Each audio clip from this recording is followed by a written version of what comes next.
मेरे प्रिय बच्चे, कैसे हो तुम? मैं तुम्हारे लिए एक बहुत बड़ा संदेश लेकर आया हूं। यदि तुमने यह संदेश को अकेले में देख लिया तो कल सुबह तुम्हें एक दिव्य शक्ति प्राप्त हो जाएगी। मेरे बच्चे, आज तक तुमने सुना होगा, अब तुम्हारे आंखों के सामने यह चमत्कार होने वाला है। यह चमत्कार को देखने के लिए और यह दिव्य शक्ति को पाने के लिए एक लाइक करके टाइप करें, हर हर महादेव। मेरे प्रिय बच्चों, आज से तुम्हारी सारी दुख दर्द समाप्त हो जाएगी। कल सुबह तुम्हारे जीवन का एक नया सवेरा होने वाला है। मेरे प्रिय बच्चे, भगवान भोलेनाथ का सच्चे भक्त अभी टाइप करें ओम नमः शिवाय 3 बार टाइप करें और महादेव की जय का लगा दें। मेरे प्रिय बच्चों, आज तक तुमने बहुत कुछ अपनी आंखों से देखा है, लेकिन तुम्हारे सारा काम उल्टा हुआ है। मेरे प्रिय बच्चे, कल सवेरे होते हैं तुम्हें बहुत बड़ी खुशखबरी मिलने वाला है। मेरे परिवार से तुम्हारे पारिवारिक जीवन में बहुत बड़ी खुशियां मिलने वाला है। मेरे प्रिय बच्चे, तुम्हें बच्चों के लेकर कुछ खास खबरें आने वाला है। तुम्हारे शादी विवाह को लेकर बहुत बड़ा खुलासा होने वाला है। मेरे प्रिय बच्चे, तुम्हारे पिछले समय के अच्छे कर्मों का फल मिलने वाला है। मेरे प्रिय बच्चे, तुम्हारे दुश्मन अब तुम्हारे पैर पकड़ने वाला है। मेरे प्रिय बच्चे, तुम्हारे अब सारी समस्या अगले 24 घंटे के अंदर समाप्त होने वाला है और तुम सुखी जीवन जीने वाले हो। मेरे प्रिय बच्चे, अधिकतम महादेव जी पर विश्वास हो तभी टाइप करें। महादेव जी का भाग्यशाली अंक 108 और महादेव की कृपा सबसे पहले अपने के लिए अभी लाइक करें और टाइप कर दें जय शिव शंकर, हर हर महादेव। महादेव की कृपा सबसे पहले तुम्हारे ऊपर पड़ेगा। और मेरे प्रिय बच्चे, आज मैं तुम्हारा भविष्य देख रहा हूं कि आने वाला 24 घंटे के अंदर तुम्हारे भविष्य में तुम कैसे खुशी से उछल रहे हो। जी हाँ मेरे प्रिय बच्चे, तुम्हें विश्वास नहीं होता होगा कि ऐसा समय आएगा। मेरे पूरे बच्चे, यह सब तुम्हारे कर्मों का फल है। मैंने तुम्हें कुछ समय पहले चेतावनी दिया था और मैंने ऐसा कार्य तुम्हें करने से मना किया था और तुम वह कार्य को छोड़कर मेरे बताए गए रास्ते में चला। इसलिए तुम्हारे अच्छे कर्म वह बहुत बड़ा फल तुम्हारे लिए साबित हो चुका है। आज तुम्हारी भविष्य अपने हाथों से लिख रहा हूं। मेरे प्रिय बच्चे, तुमने जीवन में ऐसा कोई बुरा कर्म नहीं किया है जिससे कोई मनुष्य तुमसे दुखी हो। जहां तक की बात है कि तुम्हारे साथ ऐसे बहुत सारे लोग हैं जो तुम्हारे अच्छे कर्मों का फायदा उठाया है और तुम्हारे साथ उसने भी चला चली है। अब उसका समय पलटेगा और तुम्हारा अच्छा दिन आ गया है। मेरे प्रिय बच्चे, यदि तुम्हारे जीवन में महादेव के प्रति विश्वास ना हो, सच्ची भक्ति ना हो, तो तुम्हारे लिए महादेव जी का संदेश का कोई वैल्यू नहीं है। मेरे प्रिय बच्चे, यदि हवा है जो हमें कभी दिखाई नहीं देता है, हम उसे महसूस करते हैं। इस प्रकार इस संसार में भगवान भी हैं जो हम उसके इशारे पर अपने कर्म को अंजाम देते हैं। मनुष्य को हमेशा अच्छा कर्म करना चाहिए, चाहे सामने वाला कितना भी बुरा क्यों ना हो। मेरे प्रिय बच्चे, यदि तुमने अपने जीवन में कभी किसी गरीब व्यक्ति, लाचार व्यक्ति, असहाय व्यक्ति का मन में कभी ठेस ना पहुंचो, उसको हमेशा खुश रखा हो, चाहे 2 रुपया देकर के या 1 रोटी खिला करके, जैसे तैसे खुश रखे हो, तो उसका फल स्वयं भगवान देता है। वह तुम्हारा अच्छे कर्मों में जोड़ा जाता है। मेरे प्रिय बच्चे, यदि तुम कोई अनजाने में गलतियां तुमसे हो गई हो, उसका पश्चाताप करने के लिए और भगवान से माफी मांगने के लिए टाइप करें 445। मेरे प्रिय बच्चों, तुम्हारी पछतावे के आंसू से वह पाप धुल जाएगा और अपने पुण्य को बढ़ाने के लिए अभी टाइप करें 3369।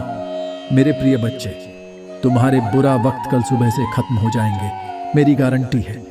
तुम एक छोटी सी कथा जो मैं आज तुम्हें सुनने जा रहे हैं, उसे कथा को ध्यानपूर्वक पूरा जरूर सुने।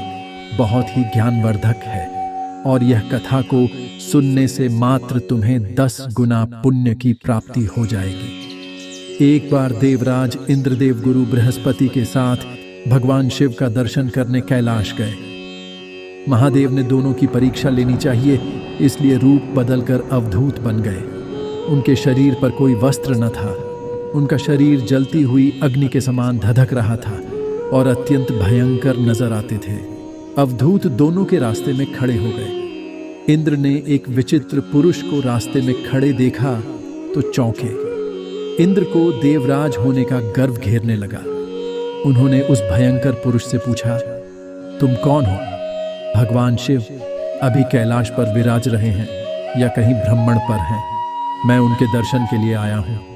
इंद्र ने कई प्रश्न किए, लेकिन वह पुरुष योगियों के समान मौन ही रहे। इंद्र को लगा कि एक साधारण प्राणी उनका अपमान कर रहा है।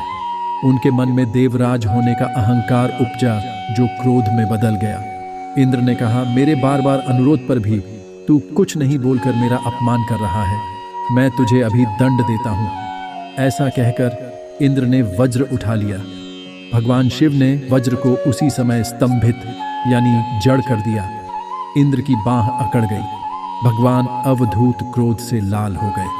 बृहस्पति उनके चेहरे पर आई क्रोध की ज्वाला को देखकर समझ गए कि ऐसा प्रचंड स्वरूप महादेव के अतिरिक्त किसी का नहीं हो सकता।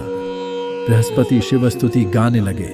उन्होंने इंद्र को भी महादेव के चरणों में लेटा दिया और बोले, प्रभु इंद्र आपके चरणों में पड़े हैं, आपके शरणागत हैं।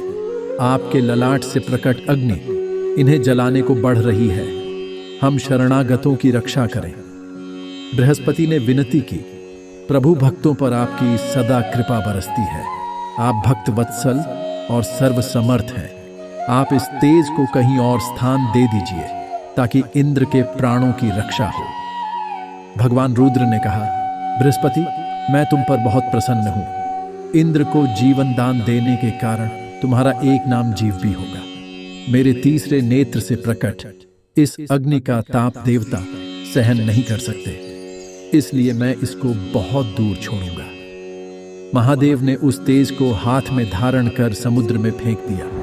वहां फेंके जाते ही भगवान शिव का वह तेज तत्काल एक बालक के रूप में परिवर्तित हो गया। सिंधु से उद्भव होने के कारण उसका नाम सिंधु पुत्र जलंधर प्रसिद्ध हुआ।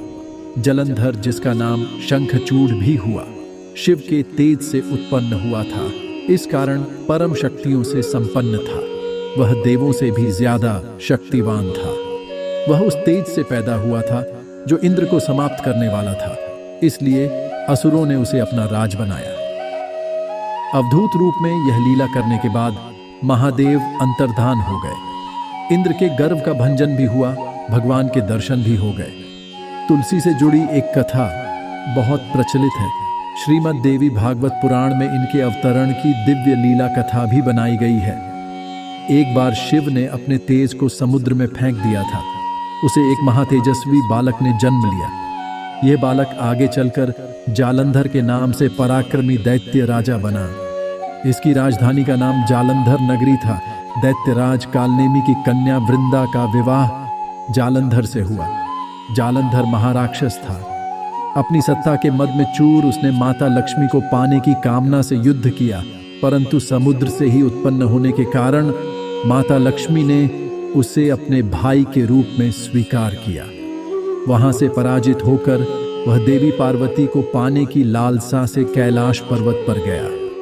भगवान देवाधिदेव शिव का ही रूप धरकर माता पार्वती के समीप गया, परंतु मां ने अपने योग बल से उसे तुरंत पहचान लिया तथा वहां से अंतर्ध्यान हो गई। देवी पार्वती ने क्रुद्ध होकर सारा वृतांत भगवान विष्णु को सुनाया। जालंधर की पत्नी वृंदा अत्यंत पतिव्रता स्त्री थी। उसी के पतिव्रत धर्म की शक्ति से जालंधर न तो मारा जाता था और न ही पराजित होता था। इसीलिए जालंधर का नाश करने के लिए वृंदा के पतिव्रत धर्म को भंग करना बहुत जरूरी था। इसी कारण भगवान विष्णु आर्षि का वेश धारण कर वन में जा पहुंचे, जहां वृंदा अकेली भ्रमण कर रही थी। भगवान के साथ 2 मायावी राक्षस भी थे, जिन्हें देखकर वृंदा भयभीत हो गई। आर्षि ने वृंदा के सामने पल में दोनों को भस्म कर दिया। उनकी शक्ति देखकर वृंदा ने कैलाश पर्वत पर महादेव के साथ युद्ध कर रहे अपने पति जालंधर के बारे में पूछा। आर्षि ने अपने माया जाल से 2 वानर प्रकट किए। एक वानर के हाथ में जालंधर का सिर था तथा दूसरे के हाथ में धड़। अपने पति की यह दशा देखकर वृंदा मूर्छित होकर गिर पड़ी। होश में आने पर उन्होंने आरशी रूपी भगवान से विनती की कि वह उसके पति को जीवित करे। भगवान ने अपनी माया से पुण्य जालंधर का सिर धड़ से जोड़ दिया, परंतु स्वयं भी वह उसी शरीर में प्रवेश कर गए। वृंदा को इस छल का जरा आभास न हुआ। जालंधर बने भगवान के साथ वृंदा पतिव्रता का व्यवहार करने लगी, जिससे उसका सतीत्व भंग हो गया। ऐसा होते ही वृंदा का पति जालंधर युद्ध में हार गया।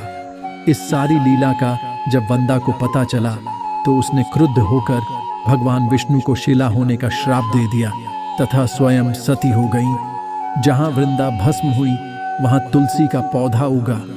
भगवान विष्णु ने वृंदा से कहा, हे वृंदा, तुम अपने सतीत्व के कारण मुझे लक्ष्मी से भी अधिक प्रिय हो गई हो। अब तुम तुलसी के रूप में सदा मेरे साथ रहोगी। जो मनुष्य भी मेरे शालिग्राम रूप के साथ तुलसी का विवाह करेगा, उसे इस लोक और परलोक में विपुल यश प्राप्त होगा।